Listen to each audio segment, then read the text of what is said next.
આગળ જોઈએ તો કેન્દ્રમાં નરેન્દ્ર મોદી સરકારના ત્રીજા કાર્યકાળને 1 વર્ષ પૂર્ણ થઈ રહ્યું છે। મોદી 3.0 કાર્યકાળની ઉપલબ્ધિઓ આપણે બતાવીએ। બીજેપીએ એક્સ ઉપર પોસ્ટ કરી છે। વિપક્ષ માનતો હતો કે મોદી 3.0 કાર્યકાળમાં સાહસિક નિર્ણય નહીં લે, ગઠબંધન તોડી જશે, પરંતુ નેશનલ હેરાલ્ડથી લઈને વકફ બિલ સુધી અનેક બાબતોમાં કરેલા નિર્ણયને મહત્વના ગણાવ્યા અને હવે યુસીસી માટે તૈયારી છે તેવું દર્શાવ્યું છે।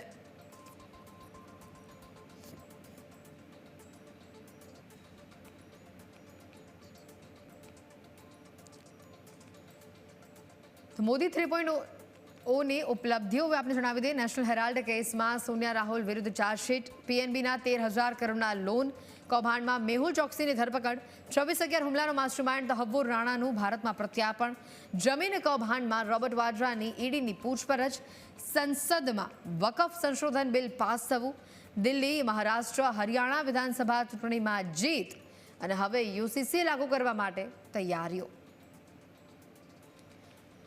2014થી 2024નું પરિણામ આપણે જણાવી દઈએ। ખાસ વર્ષ 2014 લોકસભામાં બીજેપીને 282 બેઠક મળી, એનડીએને કુલ 336 બેઠકો મળી અને કોંગ્રેસે 44 અને યુપીએને 59 બેઠક મળી। 2019ના પરિણામની વાત કરીએ તો બીજેપીને 303 બેઠક મળી, જ્યારે એનડીએને 353 બેઠક, કોંગ્રેસે 52 અને યુપીએને 91 બેઠક મળી। જ્યારે 2024માં બીજેપીને 240, એનડીએને 293 બેઠક મળી, કોંગ્રેસને 99 અને યુપીએને 234 બેઠકો મળી છે।